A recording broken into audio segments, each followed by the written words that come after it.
중국은 캄보디아와 태국 사이의 외교 국경 긴장이 고조되는 가운데 양국 간 평화적 대화를 촉구하며 중재 역할을 자처하고 나섰습니다. 왕이 중국 외교부장은 말레이시아에서 열린 제58차 아세안 외교장관회의에서 중국은 공정하고 정의로운 입장에서 건설적 역할을 할 것이라고 강조했습니다. 스마트 아시아타가 인터넷 감시재단 및 NGO 단체 아플레 캄보디아와 협력해 온라인 아동 성착취물 차단과 신고 시스템을 구축하는 양해각서를 체결했습니다.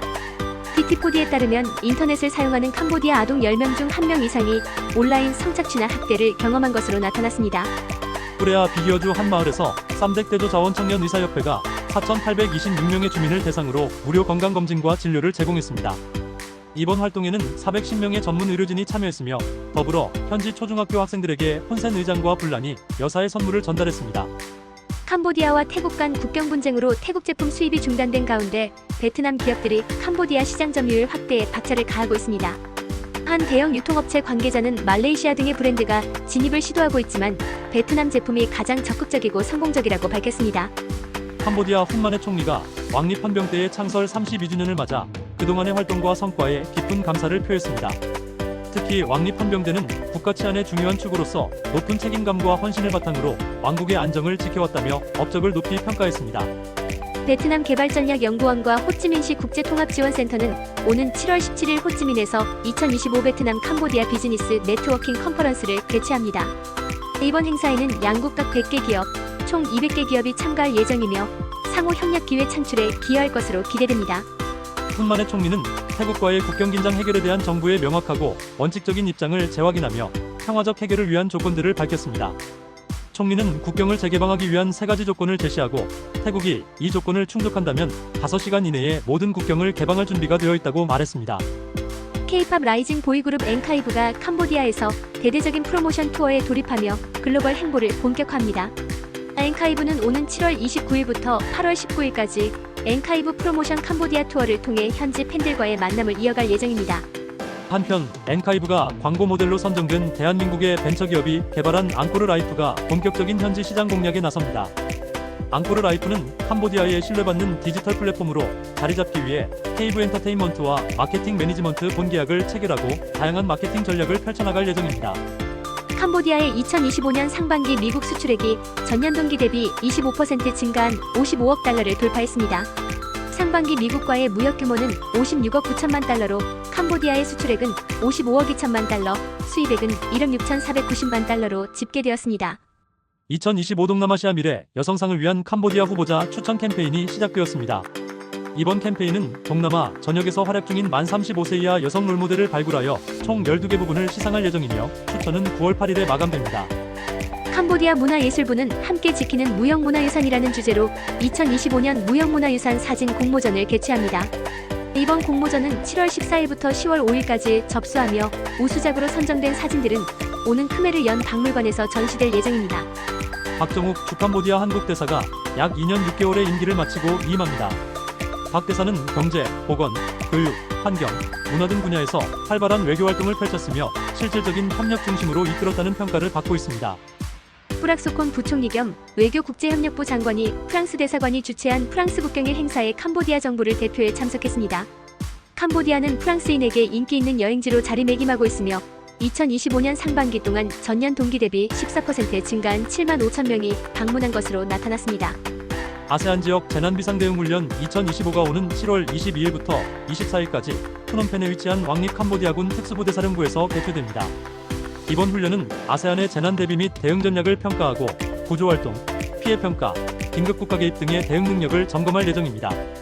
산업과학기술혁신부 햄 완디 장관이 화웨이 대표단을 접견하고 인공지능 연구개발 및 기술인 제한성에 대한 협력 확대 방안을 논의했습니다.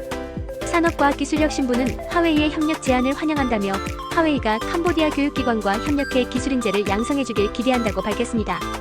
2025년 상반기 캄보디아의 고무원액 내수 소비량이 8만 5천 톤으로 급증, 2024년 전체 소비량보다 무려 92% 증가한 것으로 나타났습니다. 이는 캄보디아 내에 운영 중인 6개 타이어 제조 공장들의 수요 증가가 주된 원인으로 분석됩니다. 2025년 상반기 캄보디아와 중국 간 양국 교역이 92억 7천만 달러에 달하며 전년 동기 대비 26% 증가했습니다. 이 기간 캄보디아의 중국 수출은 7억 5,061만 달러로 7.9% 감소한 반면 수입은 31.2% 급증해 85억 2천만 달러를 기록했습니다. 아세안 회원국 10개국 등 50명이 참여하는 2025한 아세안 청년 네트워크 워크숍이 인천에서 개막했습니다. 이번 워크숍은 7월 19일까지 열리며 이후 7월 20일부터 22일까지는 캄보디아 프놈펜에서 이어질 예정입니다. 싱가포르 디지털 채용 및 온라인 구인 기업 잡넷그룹이 프놈펜에 사무소를 열고 본격적으로 캄보디아에 진출했습니다.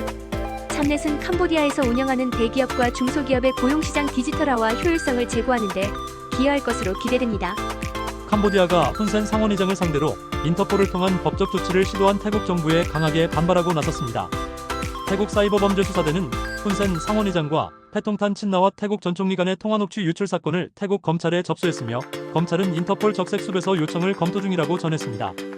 캄보디아 증권거래감독원은 아시아개발은행, UN 아시아 태평양경제사회위원회, 글로벌 녹색성장기구와 공동으로 지속가능 연계채권을 주제로 워크숍을 개최했습니다. 이번 워크숍에서는 SLB의 개념과 구조, 주요 성과지표 설정 방안, 기술 지원 프로그램 등에 대한 심층적 논의를 나눴습니다. 2025년 상반기 캄보디아와 대한민국 간 교역이 4억 3,800만 달러를 기록하며 전년 동기 대비 10.7% 증가한 것으로 나타났습니다. 캄보디아는 대한민국을 대상으로 1억 5,100만 달러 상당의 상품을 수출하고 2억 8,600만 달러의 상품을 수입했습니다. 한편 지난해 캄보디아가 영국으로부터 가장 많이 수입한 품목은 자동차였으며 총 1,030만 달러의 품목을 수입했습니다. 자동차 다음으로 많이 수입된 품목은 동물 사료, 직물, 의류, 기타 식품류 순이었습니다. 캄보디아 관광부와 캄보디아 중앙은행은 박홍 관광앱 활성화 및 관광산업 발전과 리엘화 촉진을 위한 협력 방안을 논의했습니다. 이번 회의에서는 박홍 관광앱의 활용과 관련하여 해외 관광객의 결제 편의성과 접근성을 향상시켜 관광산업을 발전시키는 방안에 대해 논의하였습니다. EU 대외협력대표부, 주캄보디아 독일 대사관, 농림수산부는 지역 농업 담당자와 농민들을 대상으로 트레이너 양성 교육을 실시했습니다. 이번 훈련에는 지역 농업 담당자와 주요 농민 등 169명이 참여했으며 기후변화에 강한 캐슈넛과 후추 생산 역량을 강화하는 데 중점을 두었습니다. 최대 80%까지 할인하는 캄보디아 최초의 온오프라인 클리어런스 세일 전시회인 제1회 프놈펜 쇼핑 페스티벌이 개최됩니다. KHB 이벤트가 주관하는 이 행사는 7월 19일부터 27일까지 온라인에서 참여 가능하며 200개 부스가 참가하는 오프라인은 7월 26일부터 27일까지 코픽 컨벤션에서 열립니다. 캄보디아 상공회의소가 인도네시아 전기 오토바이 제조업체들과의 무역 협력을 모색하고 있습니다. 홍콩에서 열린 배터리쇼 에이저 2025 행사 기간 중 양국은 전기 이륜차 부문의 무역 협력 타당성에 대해 논의했습니다. 나가월드의 사회공헌 프로그램 카인드 하츠가 식목일을 기념해 단 2시간 만에 캡주의 안선을 따라 맹그로브 6,000그루를 식수했습니다. 나가월드 카인드 하츠는 지금까지 22,000그루 이상의 나무를 심어왔으며 더 푸르고 회복력 있는 캄보디아를 만들기 위한 노력을 이어가고 있습니다. 더 많은 캄보디아 소식은 캄보디아 인사이트에서 확인해주세요. 구독과 좋아요는 필수입니다.